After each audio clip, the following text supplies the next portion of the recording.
and welcome back to Research College in the construction department. My name's Andrew Gould, I'm the curriculum area manager at the department, and today we're going to go through the process, some of the tools and equipment of how to repoint an area of brickwork, and we're doing that in partnership with the charity Building Heroes, who retrain military veterans, and they come here at Research College and do a property maintenance course. So first and foremost, when you're doing some repointing, it could be a variety of reasons why you've got to repoint your brickwork. It could be somebody's already done it once and made a mess, or it's actually failing. Now if it's failing, really you need to try and determine why it's failing, because obviously it might be something that you need to deal with first in order to stop it failing again. But generally it's just general wear and tear, and it's starting to deteriorate and fall out. So first of all, we'll go through some of the tools and equipment.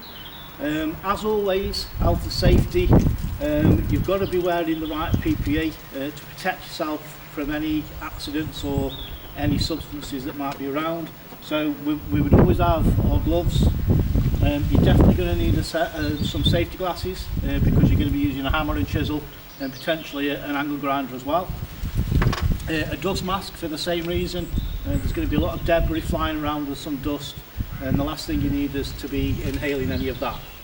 Now tooling wise, we've got a range of tools. So obviously you're going to need some trowels. So we've got a 10-inch brick trowel and we've got a small pointing trowel. These are probably predominantly the ones that you're going to be using the most. There are other sizes of trowels, but I wouldn't go for a larger trowel if you're new to this. We've then got a jointing bar. This is a half round joint. Back in the day when I was a lad, it used to be called a bucket handle, because again all the buckets on site used to be galvanised metal, and the handles to the buckets made really good jointing bars, so the site was full of buckets with no handles. Looked like a bucket graveyard. And also you're going to need a plug and chisel, which if you've watched the repairing brickwork video you'll have already seen this, but I'll go over it again. And also a lump hammer, club hammer, and this is a £3 one. It's not too heavy. If you're going to be doing a lot of knocking, the last thing you need is a really heavy hammer to be wielding all day long. This is some additive for the mortar, and again I've already done a video on mortar mixing, so you can check on the website and see what this is used for and how to produce a decent mix in order to do some repointing. Now obviously things have moved on from when we used to just use a hammer and chisel to knock out, so we've now got an angle grinder, and again I'm using cordless because from a health and safety point of view there's no trailing cables. It's a lot more portable, you can go wherever you want, and it's just a lot easier. So if we come a little bit closer, you can see that the disc I've got on here is about 8mm thick. It's called a mortar raking disc. So it actually takes out a bigger piece of the bed joint. There are other discs available, but I particularly like this one when you're doing repointing because it just makes it a little bit easier.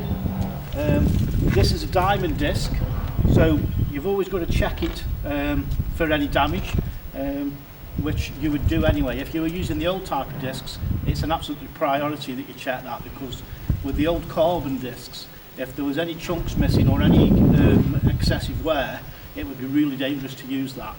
But with diamond disc, they're a little bit more hardy, but still important to check.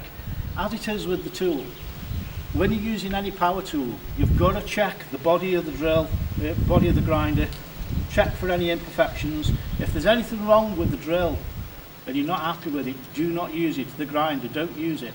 We've just done a video on drills. So always check this. If it was a corded angle grinder, you've got to check the cord. Again, there's a good video that we've already done about checking the cords and why that's important. Now this particular grinder, if I just start it up for you, this is a really good one because it's an up-to-date one and it's got an automatic brake. So as soon as I take the power off, it stops the disc. Now if you're using one of these at home, you might have an older type and the disc will whiz round and round and round for a while. And one of the dangers there is you may put the grinder down and go to do some more work, and inadvertently you might touch the disc as it's still rotating. So it's just a safety mechanism that's on this particular one that makes it a lot safer to use. So those are the tools we're going to use today. We'll now move on to the video and show you some of the methods of raking out the pointing.